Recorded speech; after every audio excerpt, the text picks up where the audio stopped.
Welcome back to Close Up. He was the runner-up in a bruising Republican primary to take on Senator Jeanne Shaheen, the Democrat who cruised to re-election in 2020.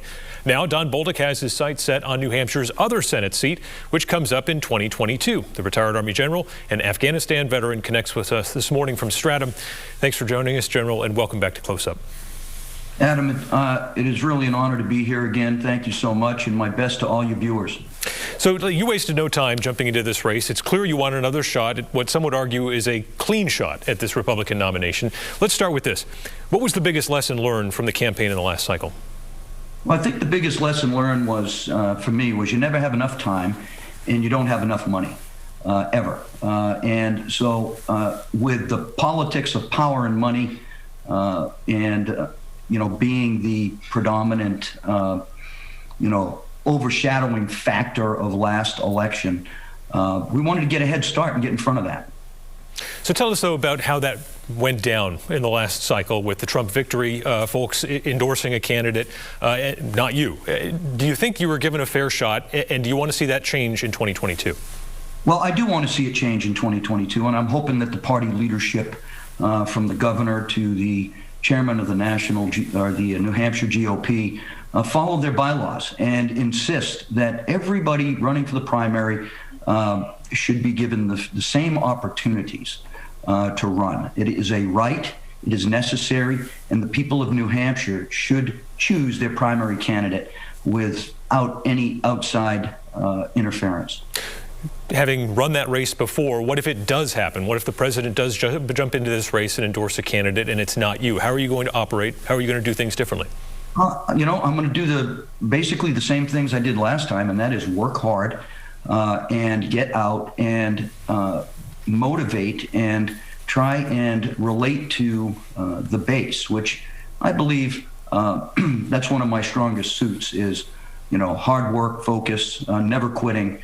I got the phone calls. We were supposed to lose big time because of the establishment being against us, but that didn't happen. It was a narrow race, and I am just going to do the same things I did last time, but this time I'm going to be more vocal about it. I'm not going to play this Republicans never talk bad about other Republicans. That's true if you're talking about family and personal attacks. But if you're talking about process and you're talking about positions and you're talking about those type of things, it's all fair game. And that's the one thing that I'm ready to do. I am ready to go on the attack and attack the records and go with the facts and take my lumps from the establishment folks about the 11th commandment. What are you going to do, though, if Governor Sununu decides to jump in? This gets a lot harder in that event. Well, of course it does. Governor Sununu, he has the legacy name for politics here in New Hampshire, and that helps him out a lot. He's a three-term governor, and he, like everyone else, has the right to get into the race. We've seen the polls now. Well, polls are snapshot in time, not necessarily a prediction of the future, as I know, because, hey, if I had followed the polls last time, that would have led me to, terminating my candidacy. And that's just something I didn't do. So polls are fickle, number one. Number two, like I said, he has the right to get in the race. He's going to have to run against me. I am not going anywhere. And I believe my candidacy for the United States Senate, having run a campaign for the United States Senate, it's much different than a gubernatorial campaign, and the issues are different. What people expect out of you in Washington, D.C. is different than how you led the state. So, there's some things there. It's not a direct line. So I wish him the best of luck.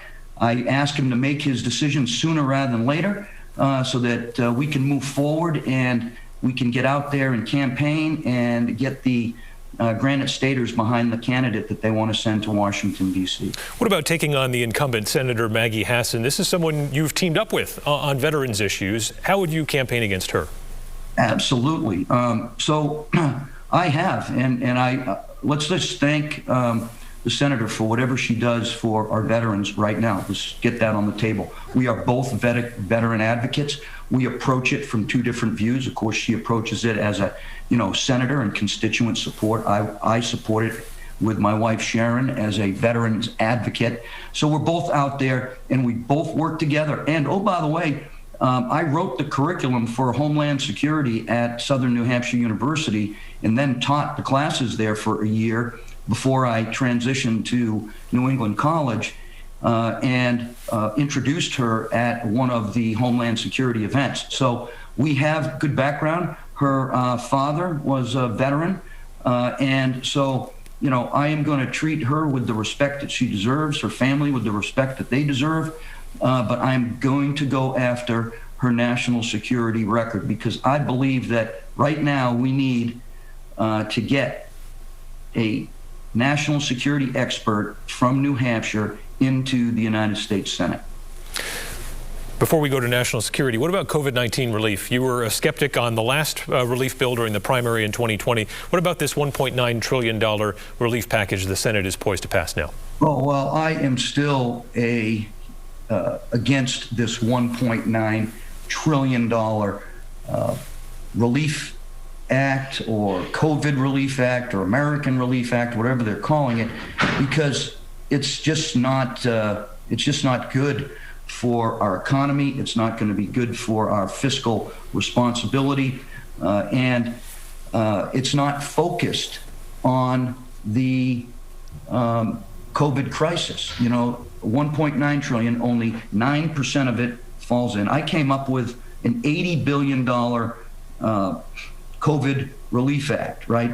First of all, we don't have 1.9 trillion, so we're now, mortgaging our grandchildren and their children's future. That's how far out we are with this debt. But I looked at the numbers, I looked at the programs, I pulled it all out. Testing and contact tracing, vaccine research, national vaccine program, so on and so forth. $80 billion. We can't afford that, but that's a whole heck of a lot better than 1.9 trillion. And I think that's what we expect from our senator to come up and say, hey, this isn't right. We've already given $4 trillion for this. We recognize we need to give Americans some relief, but we can't go backwards, and we need to do the right thing. And the right thing is spending less money on the next Relief Act, making sure that it's targeted, rolling over the money that's left over in the other places, and keeping the pork out of it. This omnibus bill process must go away in the United States Congress. General, if you had been in the U.S. Senate 2 months ago, would you have been joining Senator Hawley and Senator Cruz in objecting to certain states' electoral votes? No, I would not have. I would not have, because I understand the Constitution and I understand our rights. Listen, I voted for President Trump. I support the president's policies. However, we have a process and a constitutional process, and the Senate is involved in that. We were coming out of a very contested national race at multiple levels, and what we needed to do at that point in this regard was unity, right? And I know my answer isn't going to be popular with some people, but the bottom line is doing the right thing, right? And I will always do the right thing, and I will give you an explanation, and we may not always agree, but the bottom line is I would have followed the constitutional process. Vice President Pence followed the constitutional process.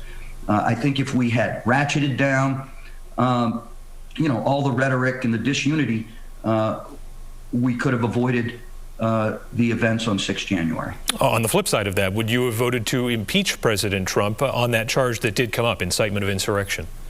No, I would not have voted for the impeachment.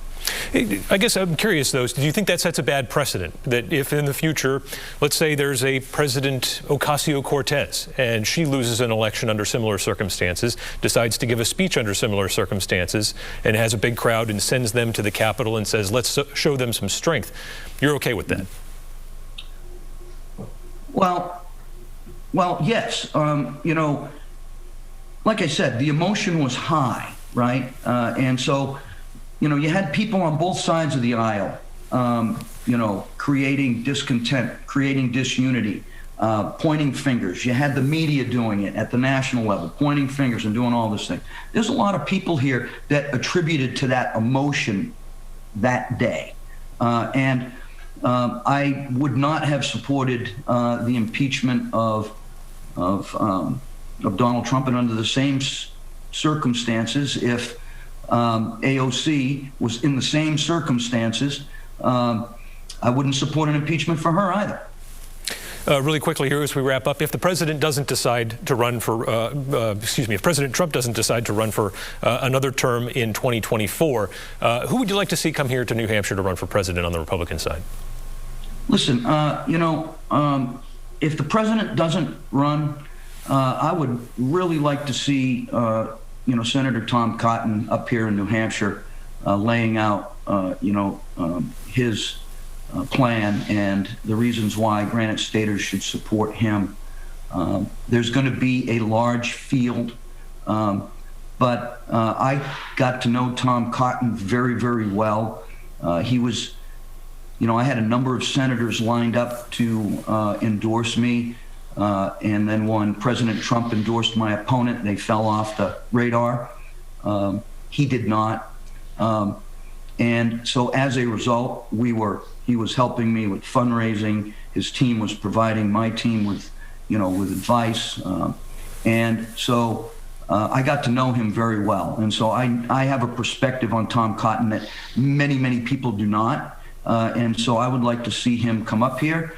And at the end of the day, there's going to be a big field, I believe, and we will all decide on the best candidate based off of that.